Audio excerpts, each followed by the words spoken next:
recently went to China for my 6th visit, this time with my family. And for 5 months, we traveled widely throughout the country. We found that what is going on in China since the Cultural Revolution is so experimental, so different to what is going on anywhere else in the world, that the only way it could be conveyed was by making a series of films, each one on a different aspect of Chinese life. This film is about the life of the peasants. For centuries, every year, somewhere in China, thousands used to die of starvation. In bad years, millions.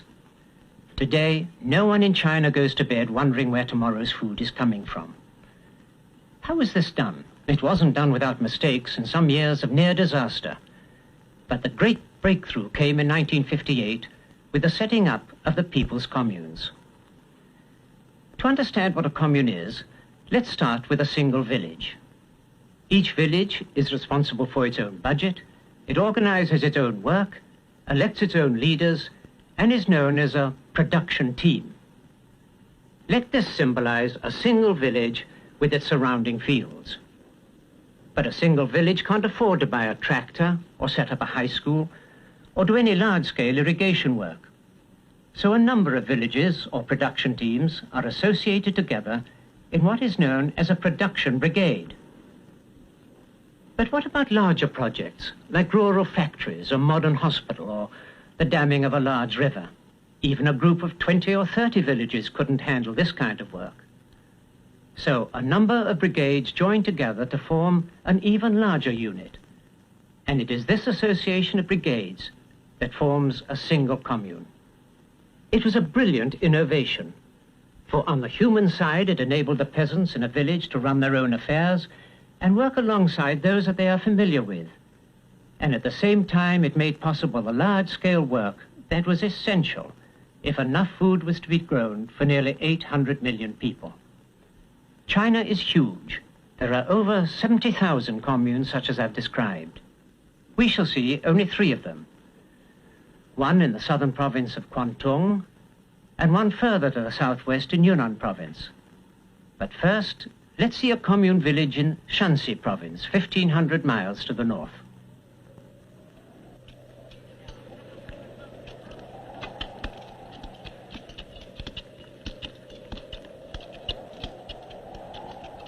This area in Shenyang County in northern China has rainfall for only about 2 months a year.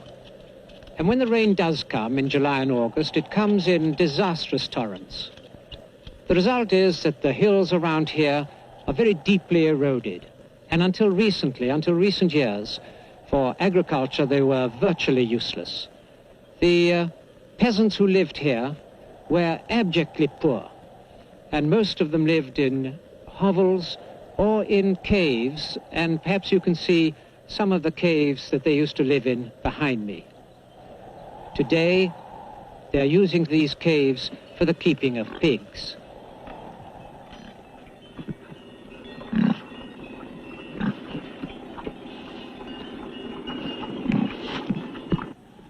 Only 83 families live in this small town of Tachai. But it has become famous throughout China, not only for what the people here have accomplished materially, but for their extraordinary spirit of self-reliance and their cooperation. A well-stocked village store such as this would have been unthinkable a few years ago.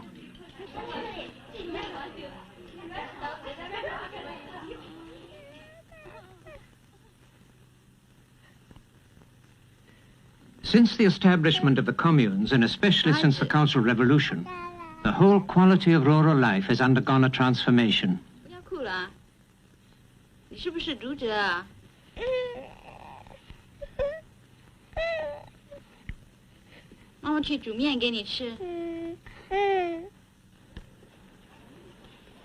Most families now have 2 rooms, a bedroom and a kitchen living room. Food is now plentiful in Tachai, as it is everywhere in China today. Vegetable soup made with noodles is the main dish for breakfast.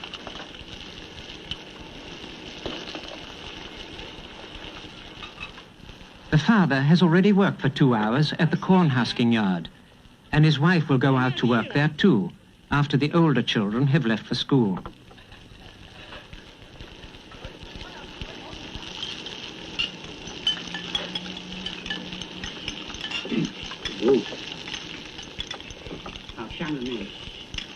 The grandmother will remain at home to look after the younger child, and during the day she will buy the family groceries.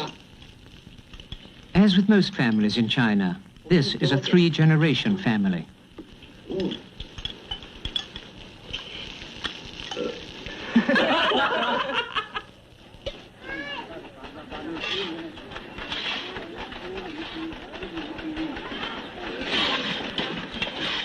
During the morning, school children and their teachers help to clear the streets. The snow is taken and scattered on the fields, so when in the spring the warm weather begins and the snow slowly melts, it will help to irrigate the early crops.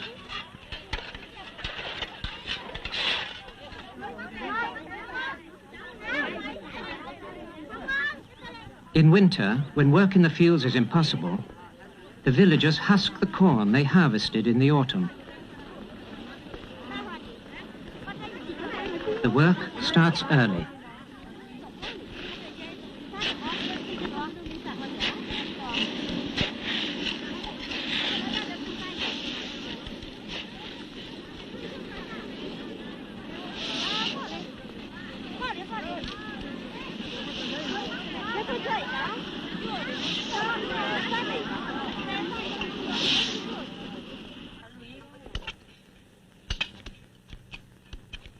To fill eroded gullies and enlarge the areas on which they can grow food, the peasants are ready to pull down whole mountains.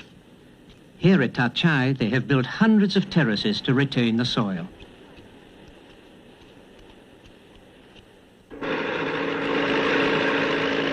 The bulldozer has come from the brigade tractor station. The greater part of the work is done by hand.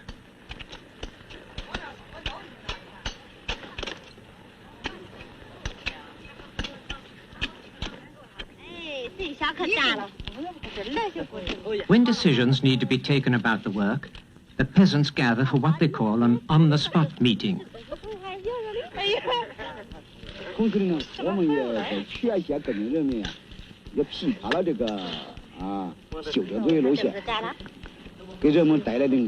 The leading spirit of this brigade is Chen Yongkui.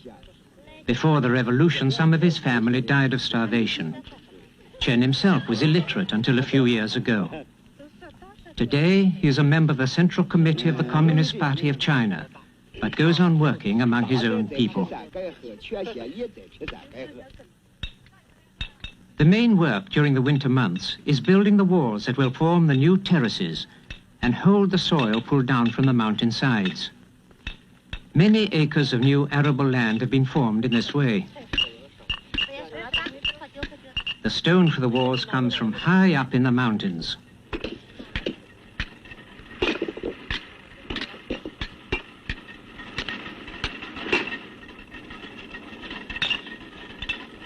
China's great agricultural achievements were only made possible by the readiness of the peasants to undergo immensely hard physical work.